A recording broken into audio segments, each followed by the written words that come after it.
Assalamualaikum warahmatullahi wabarakatuh. Alhamdulillahirrabbilalamin. Salatu wassalamu ala asyrafil anbiya'i wal mursalin wa ala alihi wa ashabihi ajma'in. Asyhadu an la ilaha illallah wa asyhadu anna Muhammadan abduhu wa rasuluh sallallahu alaihi wasallam. Bismillahirrahmanirrahim.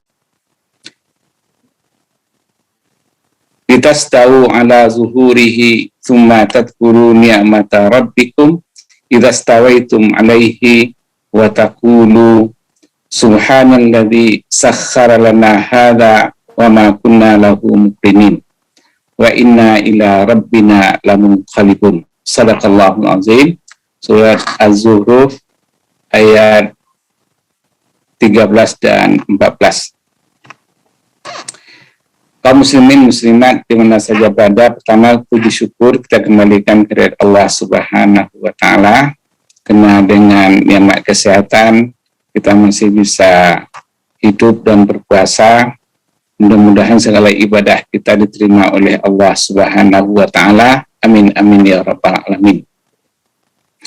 Kemudian salat dan salam kita mohonkan kepada Allah untuk dilimpahkan kepada arwah junjungan kita Nabi Muhammad sallallahu alaihi wasallam.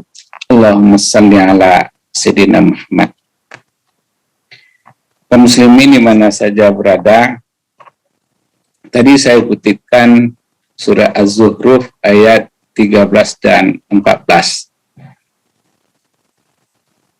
Bagi saya, memahami Al-Quran bukan hanya mengatur masalah salat, masalah zakat, tapi hal-hal yang biasa-biasa dalam kehidupan kita sehari-hari, mulai dari bangun nanti sampai tidur lagi, itu diatur oleh agama Islam, diatur oleh Al-Quran.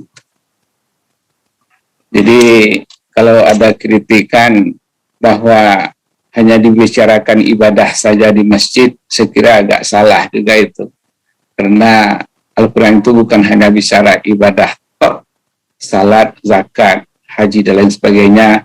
Juga masalah sosial lainnya, masalah di jalan pun diatur oleh Islam.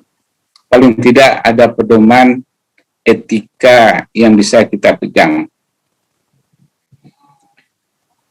Kalau diterjemahkan ayat yang saya bacakan tadi, terjemahnya seperti ini. Agar kamu duduk di atas punggung.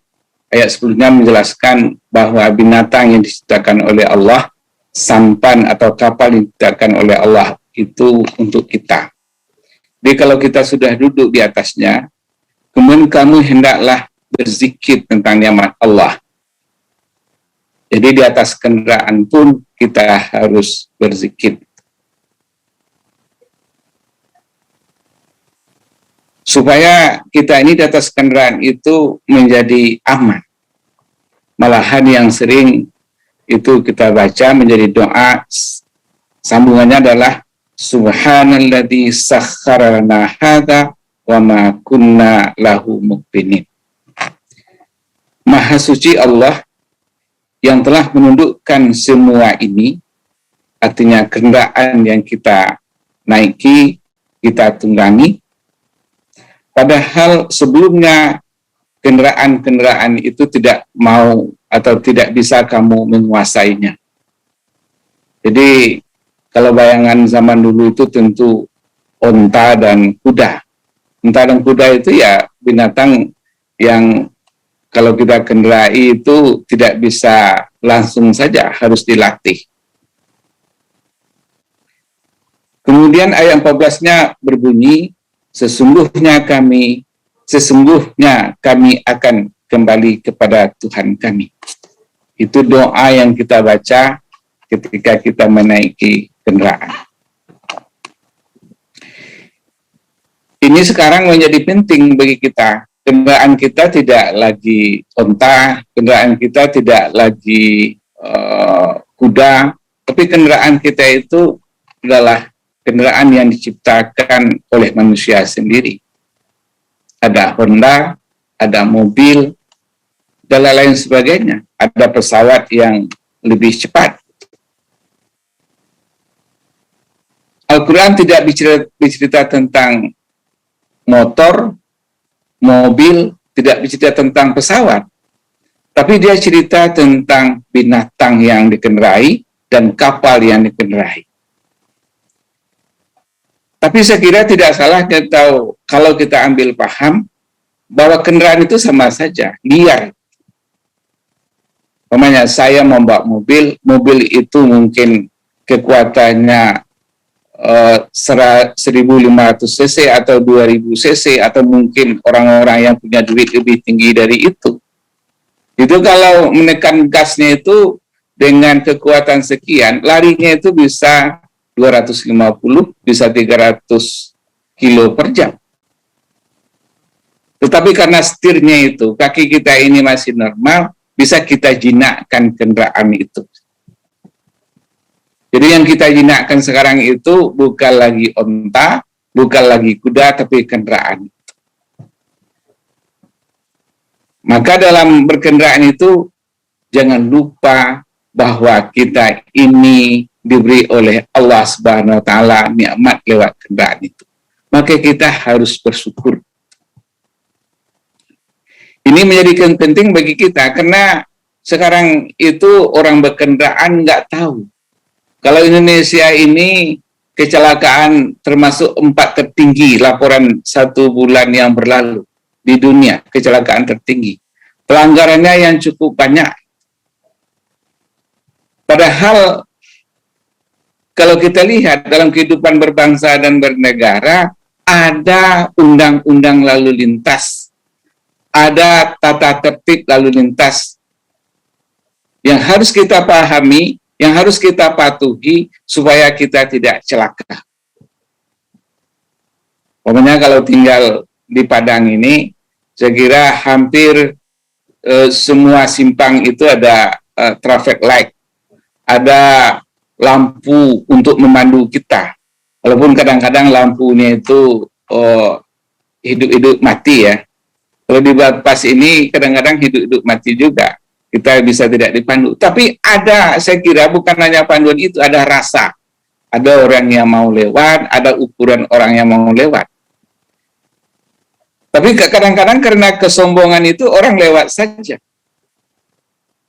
Makanya nilai-nilai Al-Quran yang saya bacakan itu tadi, ada etika dalam berkendaraan, itu kita tidak lakukan. Sedangkan ayat 14-nya menceritakan harus ada kesadaran bagi orang yang berada di atas kendaraan itu, karena kendaraan itu bisa dipacu secepat-cepatnya. Apa kesadarannya? Wa inna ila rabbina lamunqalibun.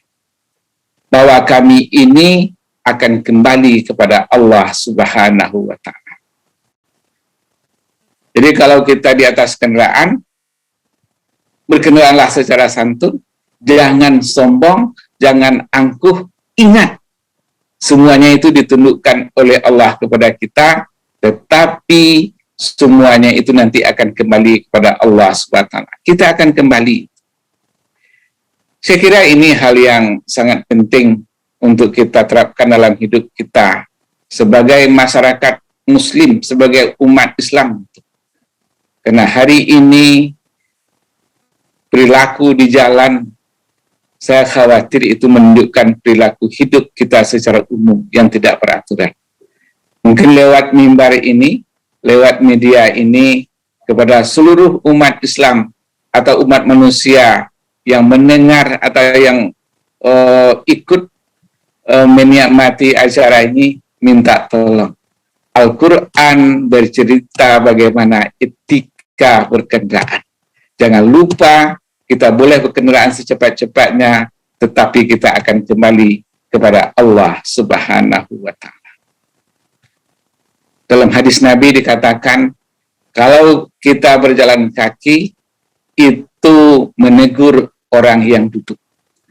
Kalau kita naik kendaraan yang cepat, menegur orang yang lambat, supaya tidak jadi kecelakaan. Segera itu yang bisa saya sampaikan. Mudah-mudahan ada manfaatnya untuk kita semuanya, dan kita nanti di jalan aman. Jangan lupa kita akan kembali kepada Allah SWT. Jangan kita nanti mati di jalan, matinya mati tidak normal. mati dengan tidak penuh kesadaran bahwa kita di bawah naungan Allah Subhanahu wa Ta'ala. Saya kira itu baldatun thayyibatun wa rabbun ghafur, supaya negeri ini negeri yang aman, nyaman, dan dapat ampunan dari Allah Subhanahu wa Ta'ala. Mohon maaf. Assalamualaikum warahmatullahi wabarakatuh.